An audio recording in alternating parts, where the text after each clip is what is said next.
edit out the silent bit. But I did have another point that I was just thinking about. No, maybe it's gone. Just edit the whole thing out. Cut me out of the podcast completely. Just delete. I had one of those back. before, and I just managed to like pull it back in. It's December.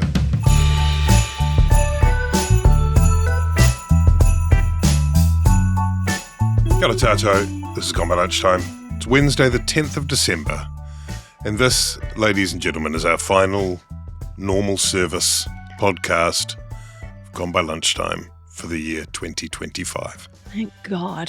Hey, it's a moment of profound sadness for me. We might, if time allows, gather together again on New Year's Eve. Okay. And have a quick chat. We'll see how we get on there, whether or not we can align our calendars. Meet at the night bus stop at the 2 Stone a.m. Circle. As we're each on our respective ways home. Yes. Quickly, before we get into the meat of it, we are extraordinarily, despite all being so very young, celebrating 10 years of By Lunchtime next year in February. And we're gonna stage a nationwide tour, by which I mean do live shows in Wellington and Auckland. And we will put tickets on sale in the next few days, I believe. So if you're looking for a Christmas present for your friends, family or enemies, then keep an eye on the spinoff.co.nz. I think probably in the next 2 or 3 days. What's today? Wednesday. By the end of the week. That's an option to fill a stocking and what a gift. Enrich your life, really, isn't it? Have we done any marketing stuff for it yet? No, we haven't. This is it. This is it. Could we, when it goes up on the website, could we move with urgency to get your tickets to? That's one. We'll have another couple of Beautiful. Right. We'll workshop that. puns. Yeah. This is why you earn the big bucks as a political PR consultant and evil lobbyist. This is how the magic happens, ladies and gentlemen. Listen, we're going to talk about the RMA. We're going to talk a bit about TPM. We're going to talk about IPA. No, not IPA. We're going to talk about maybe a bit on Costa, maybe a bit of end of year stuff. But first, let's begin with a celebration of sorts, really, because it's been a time. It's been a long year, but a bit like in, in the 2003 America's Cup, where Team New Zealand were way ahead, and then Jimmy Spithill, is that his name? And Oracle came from behind. Well, they're the year of growth. They've come up right at the end, leaving Team New Zealand. It's not a great analogy, this, because Team New Zealand loses, but Spithill is 2025 in the New Zealand year of growth, and it's all coming into land beautifully. We've got a poll out this week from Varian and One News, which sees a 7-point swing by my back-of-the-envelope calculations from the left block to the right block. TPM falling into near subterranean territory. Labour and National both up, funnily enough. But we've seen a bunch of the banking wonks, the economists, the Westpac, the ANZ, the ASB, all saying actually things are looking a bit more chipper from an economic confidence point of view. We've seen talk about that FTA, free trade agreement with India, might really happen. There's talk of a Modi visit to New Zealand next year, and look for all of those, including I think probably me, who scoffed at the idea when Luxon said that he would get a free trade agreement with India in his first term. If he pulls that off, that's a pretty extraordinary achievement. Luxon maybe survived a coup, which is always good of a week to survive a coup or not a coup or whatever it was. Be said to survive a coup. Be said to survive an alleged coup that may or may not have been. Maybe we could talk about that too. Although on that, I actually think, tell me if I'm wrong, in a way, it's quite nice for Luxon to be seen to have survived a coup. Whether or not it was ever a coup, Yeah. I'm not totally convinced it was. Mana enhancing. But it is kind of, I don't know if he was even aware that he had stared down a coup. But, it's a bit like... It's glowing commentary about his political smarts and savvy and outmaneuvering a coup which probably didn't happen. Well, those are the best kind of coups to stare down, after all, because it's like, it's not to make everything about the 90s, but, Helen Clark, when Helen Clark stared down that whole team of Gough and Wetterday and Cullen and everyone who came down to her desk and said it's time, and she said, fuck off, and they went, oh, all right then. And that was the making of her, so she says. I'm simplifying things a bit. This was Luxon's moment. This is the making of Luxon. Luxon more just appeared in public at a speech as proof of life, didn't he? It was more sort of... That'll do people it. were like, oh, that's right. No, he's the Prime Minister. And then as has happened before, the chatter died down. But not before, I think, a number of people's backgrounded journalists on the important role that they played in keeping the Prime Minister in his job against a phantasmic coup. Yeah. And last on my list, but certainly not least, in fact, certainly greatest, we now have an Ikea, which when we were looking for what would be the greenest, bluest, yellowest shoot of them all, Ikea emerging like the sun in Sylvia Park has changed the year, transformed our lives, and in all seriousness is quite a fillip, I think. And so, Annabelle, as we depart onto our summer holidays, which, according to Christopher Luxon, should last between 40 and 45 minutes, it's all sorted. It's all good. Everything, isn't it amazing that after all of the argy-bargy of this year and the different policies that have come out and the different pieces of legislation that have been passed, there's only 1% between National and Labour. Yeah, that is interesting. But they're both getting Was back this towards climbing pre-Ikea, towards though? 40. I think it might have straddled the Ikea emergence. But it is quite good news for Luxon to go to Christmas with.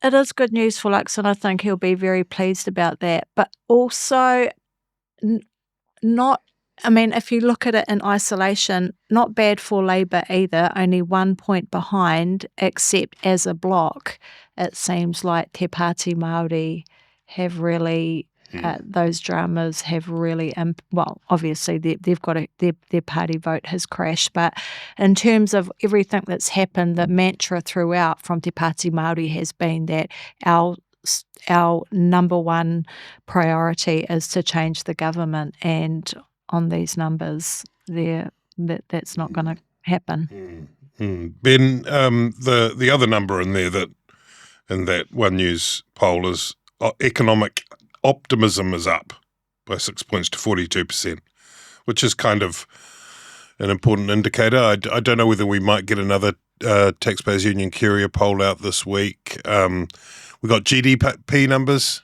next week, I think, which would be interesting. Is it the last sitting day? I think the scheduled last sitting day. So that will, depending on how it turns out, be the sort of the prom scene at the end, the musical number at the prom scene at the end of a teen movie from the 2000s. So we get the government. We get haifu GDP numbers, end of parliamentary wrap-up debate, and Ruth Richardson versus Nicola Willis. But wait, just going back to the movie, is that Christopher Luxon running down the dance floor and then Nicola Willis lifts him into the air? Yeah. I mean, it's essentially if they're good numbers, and the economists seem to all sort of agree that they will be much better. The context though to put this in is that the contraction in Q2 of this year, because these will be the GDP figures for the third quarter. Q2 is negative 0.9%,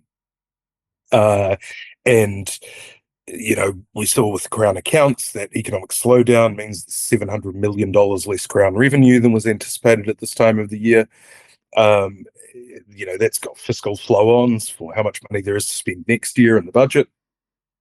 And it is all well and good to have the indicators turn around, and I think they are, touch wood, that seems to be the consensus. But, Stats NZ releases don't win elections. They can be useful for helping you make the case and, put your credentials forward. But ultimately, it's going to be decided by the conditions of people on the ground. So a lot of it will depend the on vibes. Yeah. Well, no, not the vibes. Not the money. vibes. The money and The the money. cost. How hard are people? Finding it. Are people in line for a pay rise next year, for instance? Are they? Are they can they see their house going up in value, which causes them to spend, which is that's the bad sort of kind of growth. But are they saving money on their interest rate, which they're finally locking in because the banks have sort of signaled that it's an end to the sort of decline. So those are the things that are going to be determinative. Much more so than just the economic indicators. But yeah, look, it'll. I think the government and National particularly are ending the year on a bit of a PR high. We'll talk about it later, but for instance, they're really interesting that they did all that economic modelling for their RMA reforms. I think they had about 5 or 6 consultancies there. I don't know if they were taking a page out of the corporate playbook where you just sort of, you engage every economics firm so that your competitors can't engage them. But weren't they going to fire? Does this mean if they enlisted 5 different consultancy firms that they will no longer be providing childhood boost or whatever was the program that was going to be funded out of firing all the consultants? That had lower uptake in the first year or so. Oh, I see. So maybe that is. So it may have been reprioritized back to some economic consultants for spreading the good news about the RMA reforms. But those are big numbers. They're estimating 0.5% roughly extra GDP growth every year from, I think, 2027 or 2030 until 2050. Those are big numbers. That makes a real difference. And so, look, I think from the government's perspective and Nationals, because they are the party that has suffered the most in government in terms of their polling over the last year, I would say they would be really happy with how they are heading into the holidays. Coming back, Annabelle, to the point you make about Te Pāti Māori falling by 2 points, they had the AGM on the weekend. What happens from here on in? I mean, one of the possibilities, because of the way the Māori electorates work, is if you had independents hanging on in those seats, despite TPM's party number in some ways is neither here nor there. It's all about those electric seats, right? Yeah, and I've seen some interesting discourse happening online, people pondering the idea of what would it look like if instead of there being a Māori party per se, if there were MPs that remained as independents or regional Māori political parties in order to maintain accountability back to those specific electorates. The problem, and I understand the appeal of that because there is always that tension between party hierarchy and servicing the needs of your electorate or fulfilling what they believe to be the most important strategies or whatever. But I think that where that becomes difficult is in you're kind of relegating yourself to not be a potential coalition partner, because scooping up all of those individuals into one thing makes it a bit cumbersome. So it'll be interesting to see what happens in terms of Tākuta Ferris, we've seen that Maria Mino has an interim order restoring her party membership, and there's going to be a substantive hearing in February to hear that and other issues that she's raised. But where does, but it doesn't say anything about Tākuta Ferris. He wasn't a part of that action. So perhaps, he has chosen to remain an independent MP and won't be trying to get back into the party. I'm not sure. But I think there's still some moves to be made over the next couple of months in terms of what happens to some of those other MPs. I mean, the other big mover in that poll,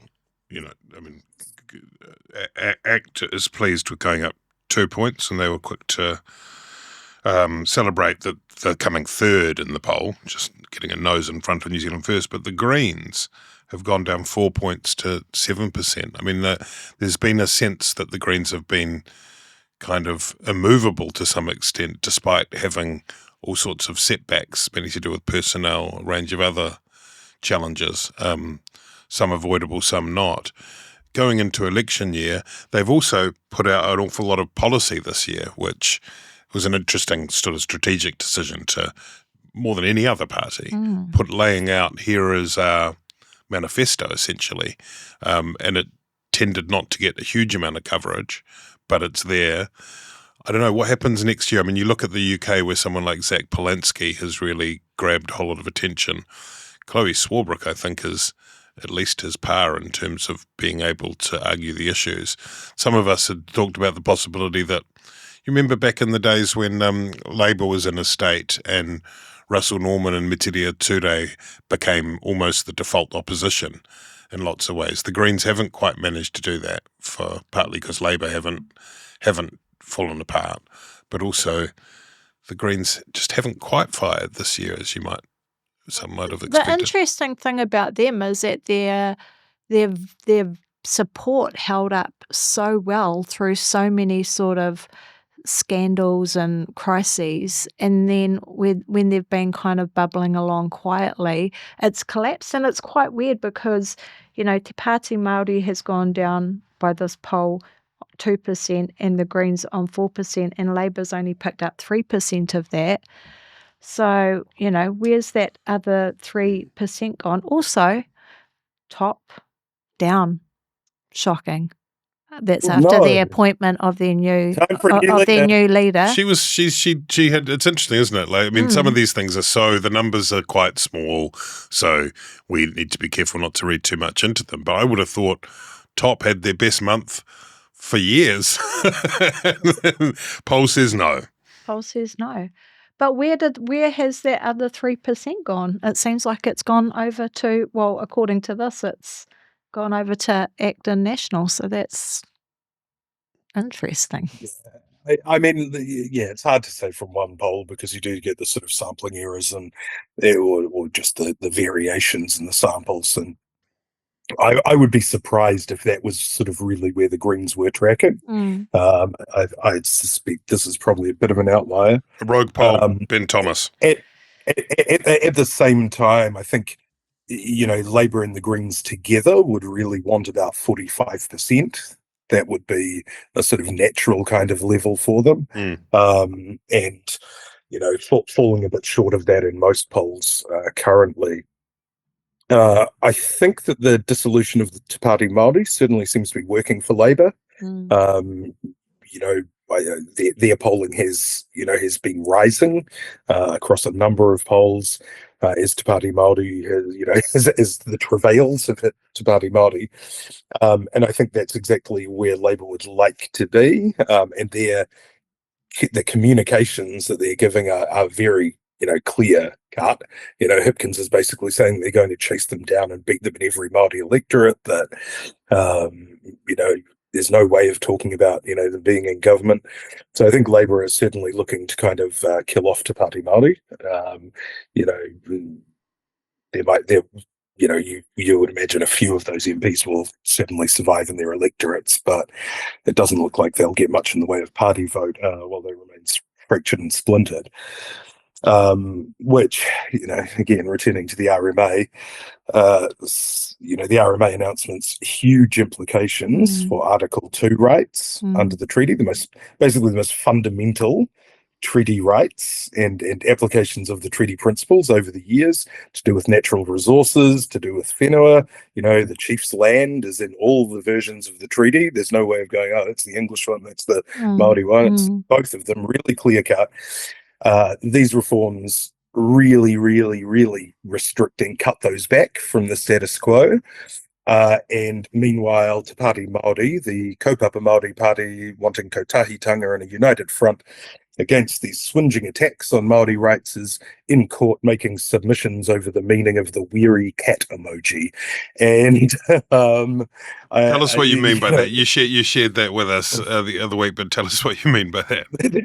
Well, there's a footnote in the judge's interim decision reinstating Maria Meno Kapakingi's membership, where, in response to Kapakingi's contention that she had agreed that she would be reimbursed from the Tāmaki electorate for her expenses and her overspending, the Te Pāti Māori adduced a text from the late Tash Kemp, which was the weary cat emoji, and which they said showed that everyone was getting sick of Kapakingi asking for other people's electorate money.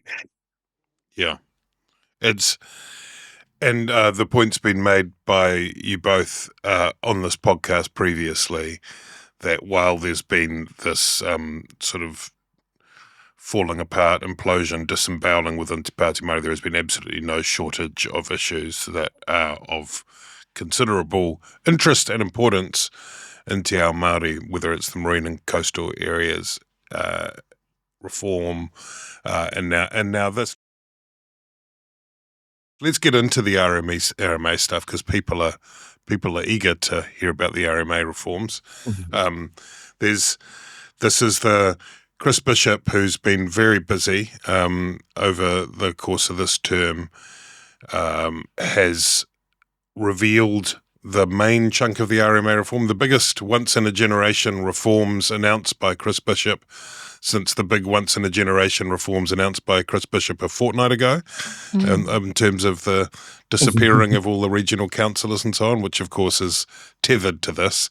In essence, it's creation of 2 new bills to replace the Resource Management Act that was passed, as Ben noted in our last pod, in the early days of the Bolger government, having been drafted largely by Jeffrey Palmer and co. at the end of the previous government.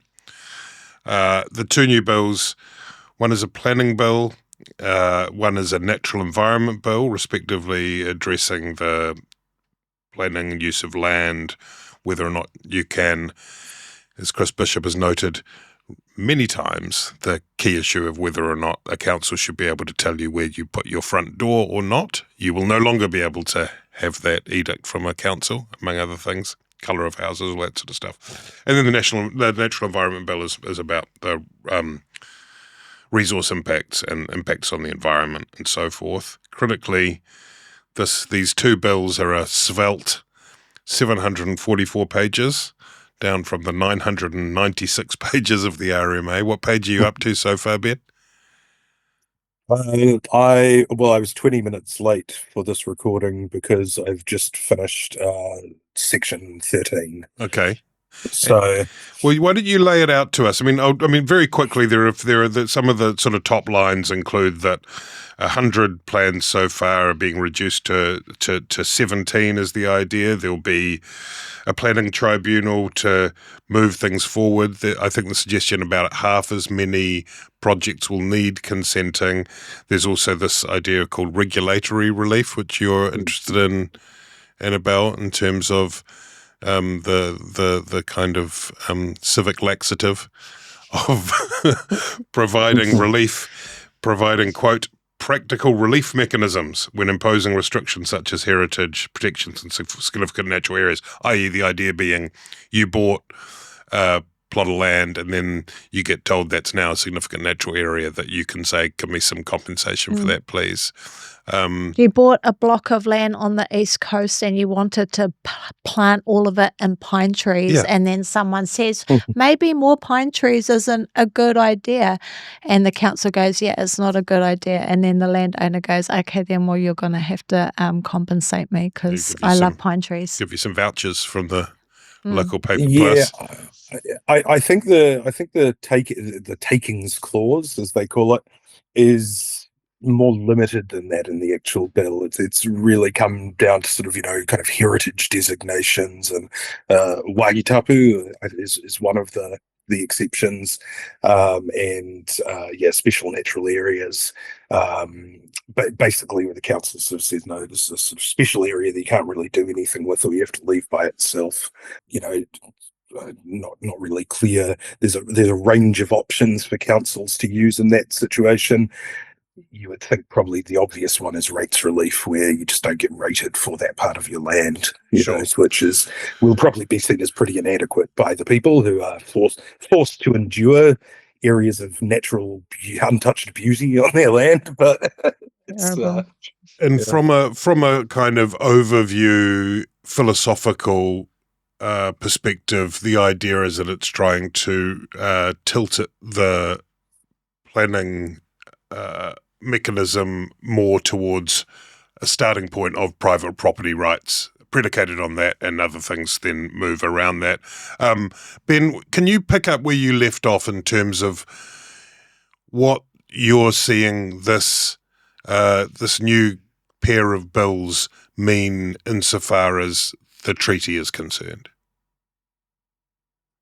Yeah, so there's a number of sort of facets to it, but very broadly speaking, the Resource Management Act currently has what's called a general treaty clause, which basically says that anyone exercising any power or function or decision making under that act has to have regard to the principles of the Treaty of Waitangi. And then there's a few sort of value kind of statements and the sort of principles that you need to take into account as well. It just in the general parts of the legislation, like about the relationship of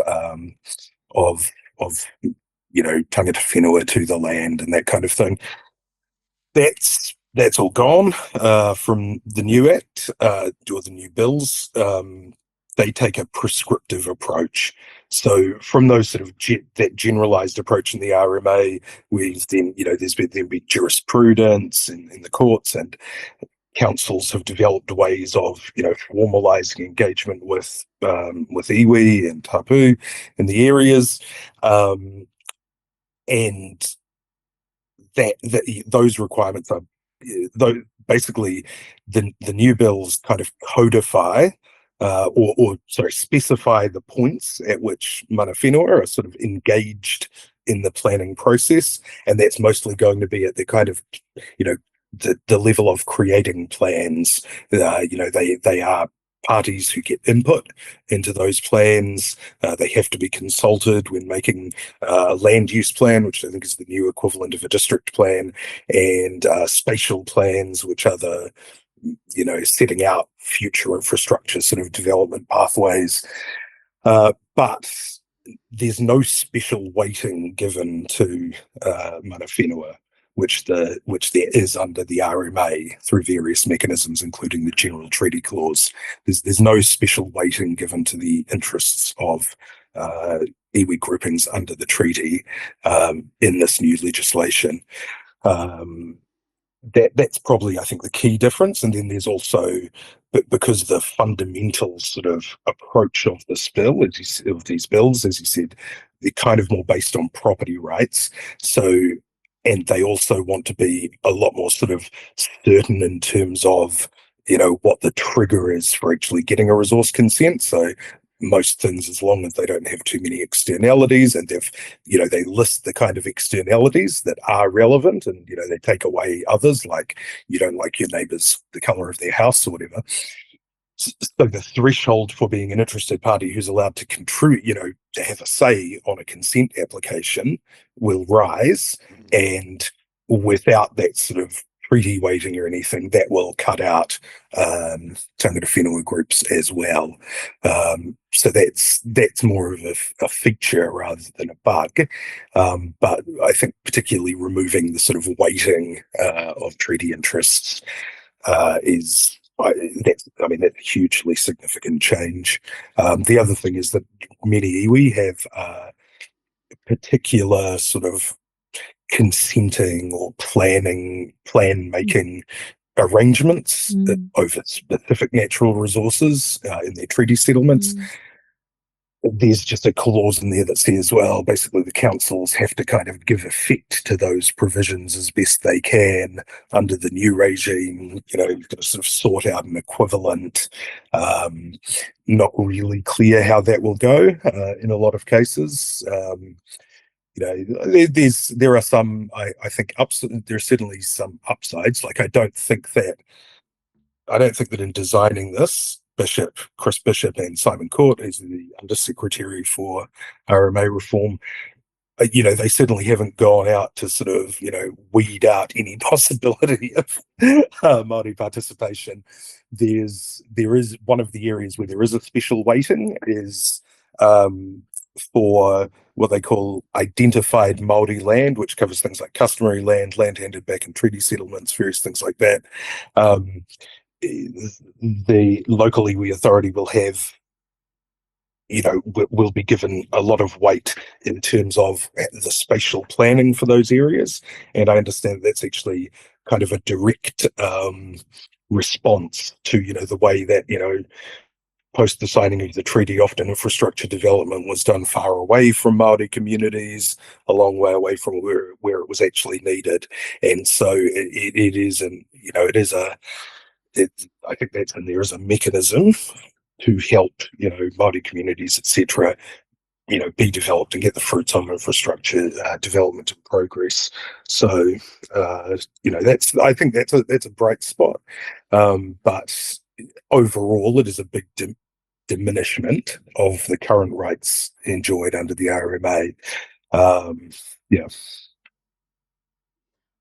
I have not read all 750 pages of the 744.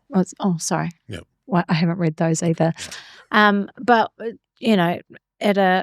at a glance, to me, it seems, we've heard a lot about how this is going to, save a lot of admin and a lot of cost. I think probably not in the case of iwi, and we're going to see iwi forced to go to court to defend their treaty rights and their treaty settlements. So that's probably going to come at an enormous cost, particularly for Ngaitahu and Waikato Tainui. I listened to Chris Bishop on the radio this morning talking about how property rights are really fundamental to a prosperous society. And again, I know this is an issue I've talked about a lot on this show, but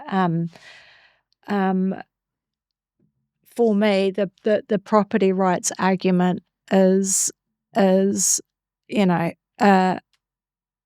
hard one to hear when tens of thousands of Māori are still being alienated from tens of thousands of acres of their land through the perpetual lease system, and that this legislation proposes to provide relief for landowners who might be hard done by because they're forced to live with the beautiful repo on their land or whatever it might be, and they can be compensated for that. And yet this over 100-year-old injustice of private property rights endures is something that I will always find incredibly infuriating.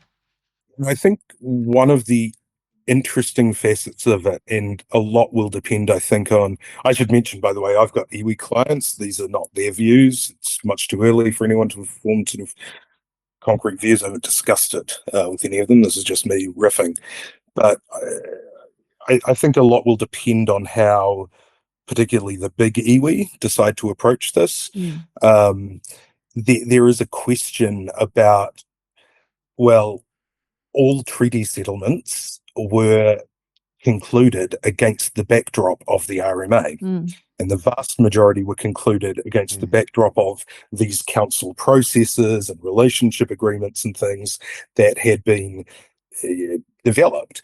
And you can only sort of think, based on writings of people like Tātipini O'Regan, but at the beginning of the treaty settlement process, around the sort of, before the treaty settlement process, in fact, and around the time the RMA was just sort of, getting started and nobody really knew how it would work, that if the RMA didn't exist, you would probably negotiate for it in your treaty settlement, right? Because and so I think there is this big question of, is it actually sufficient to just remove those rights that have been there for most of the RMA's existence, and replace them only with sort of specific bespoke things that were actually negotiated in the settlements. I think there's a big question there. And look, Simon Court in particular, I think, has really gone to town on the sort of iwi consultation under the RMA. He's always showing this bit of the Ikea consent that said that six iwi had the right to go on and inspect the site and do karakia or whatever whenever they wanted. My understanding is Ikea actually asked for those conditions. I think that Richard Hills, the Auckland councillor, said that or tweeted that or something. Well, I heard a clip of Christopher Luxon, I think it might have been on Media Watch, saying that he went to see the Ikea crew in the Netherlands where they hang out, and they said, actually, we thought the planning was all sweet. So, yeah. But look, I do I think there is a problem. There is a problem with the RMA in terms of the difficulty in building things and the length of time that it takes to do things. And you'd be hard pressed to find anyone who says different. And consult and the treaty obligations under the RMA are certainly a part of that. And a lot of that is to do with capacity constraints. Who are the right people to consult with?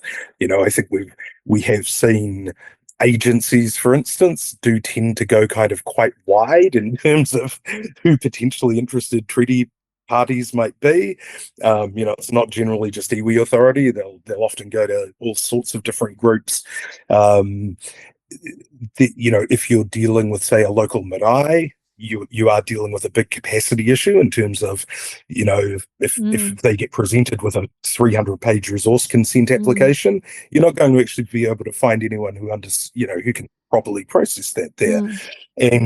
But usually got one little auntie that's like responding to literally hundreds of applications with no administrative support or resource to do that. Absolutely. And also they may just, sometimes they don't want to come to a decision. There might be a split within the marae, and rather than coming to a conclusion, they'll just sort of agree to disagree, not come to a conclusion, and that can be a massive hold-up as well. And it's conservatism in action. Well, well, certainly, but that conservatism obviously is not the organising principle of the new bills. And so, my personal view is that there is a way of incorporating both treaty obligations under Article 2, which are, central, but also streamlining the process. Now, whether that is, kind of keeping the consultation on a sort of more professionalized basis, which, a lot of people would disagree with. They would say, no, it's not up to the corporate iwi or whatever. It's up to the, the whānau, down the road. But I think I think there's definitely a case to be made for, streamlining the processes or professionalizing the processes so that you can have, so that treaty obligations are a predictable part of building things and can be taken into account, as opposed to the sort of, open-ended question. But I don't think they've got the balance right here. When the overlords of the Star Chamber convene, they'll be having a wānanga about this, I'm sure. I got schooled by Te Ahi after a podcast last time. What are they called? The Galactic Senate. The Galactic Senate. Yeah. We got it wrong. Oh. It's okay. And he was sitting there the whole time. And didn't say anything. Just kind of like dismissively grinning at our failure to correctly identify. I figure you guys would have asked if you wanted input. Wow. You're just sitting right there, man, with all your knowledge. With all your with knowledge, your and with your not knowledge of the sharing it. intergalactic Senate.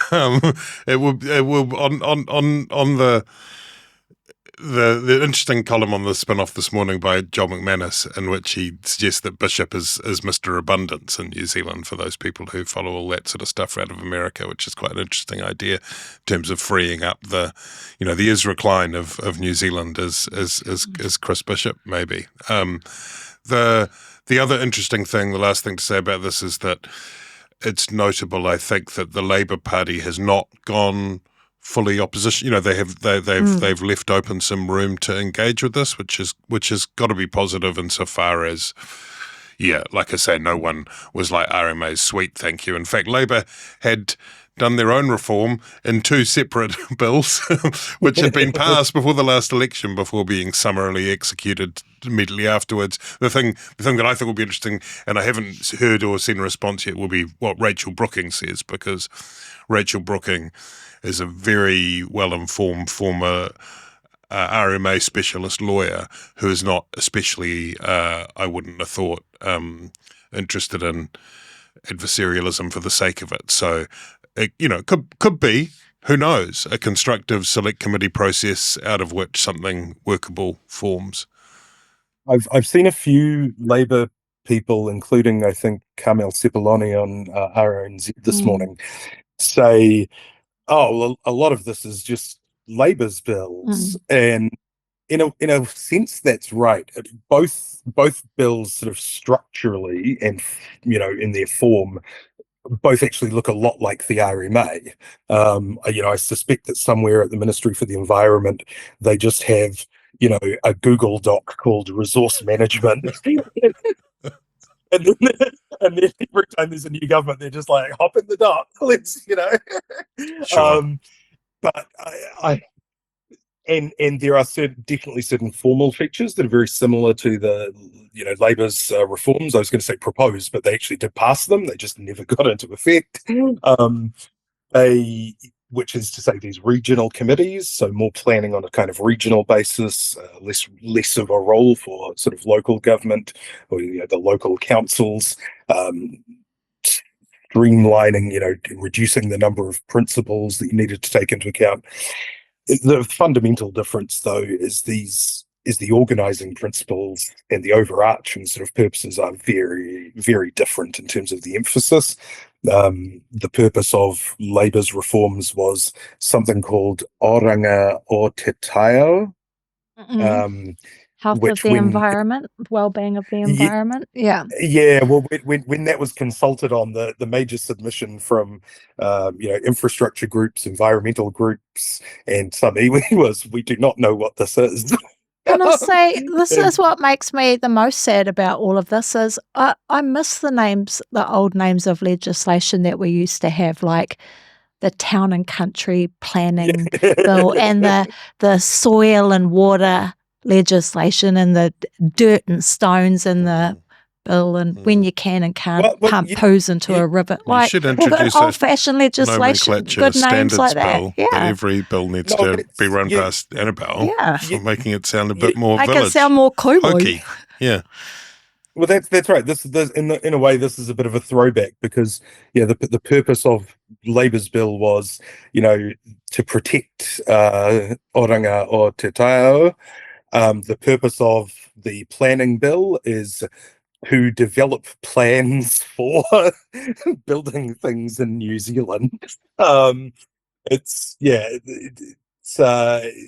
is sort of very you can almost see, even though I think they're repealing Rachel Boyack's plain language bill, there's certainly a lot more of that.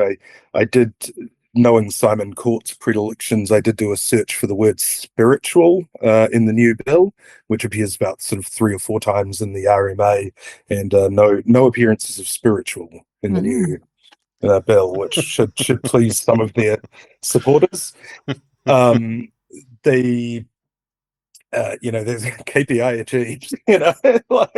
Sounds like a coalition commitment. Don't get me wrong, Fran. I love the use of te reo Māori, but but sometimes I feel like the use of those names, provides a gloss that it has, Māori endorsement or Māori values at its core, when really it doesn't. And the organising principles of the new bill just very economically focused. Certainly references to the environment, etc. But it's all about how do we develop things? How do we respect property rights? So very, very different legislation. Okay, so quickly, we promised we'd talk about Andrew Costa, so we could just do that really quickly. There was bouquet to Q&A for a lovely big long interview on Sunday, 11-hour long interview. We don't get to see them often enough.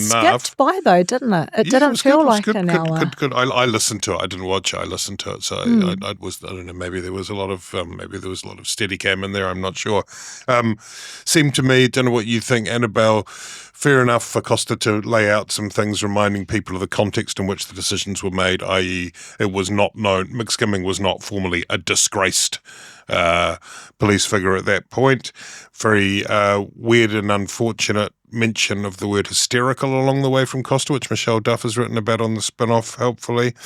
The thing that I thought was probably not very helpful to Costa was to sort of throw out, but both Hipkins and Mitchell knew about it, but I can't really give you much detail. It was in a car with Hipkins in the South Island. With Mitchell, it's like, I just must have done. That seems like the sort of thing I would have said. You kind of go, dude, if there's something sufficiently important to do a no surprises process or to inform people, either you make a note beforehand that you should talk to them about it or afterwards.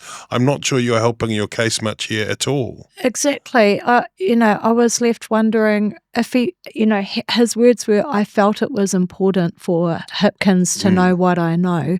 Well, if that's the case, why did you choose to do it informally? Why was it in the back of a car? Why was it not in an office? Why was it not noted? I just thought it was a very, very strange thing to do.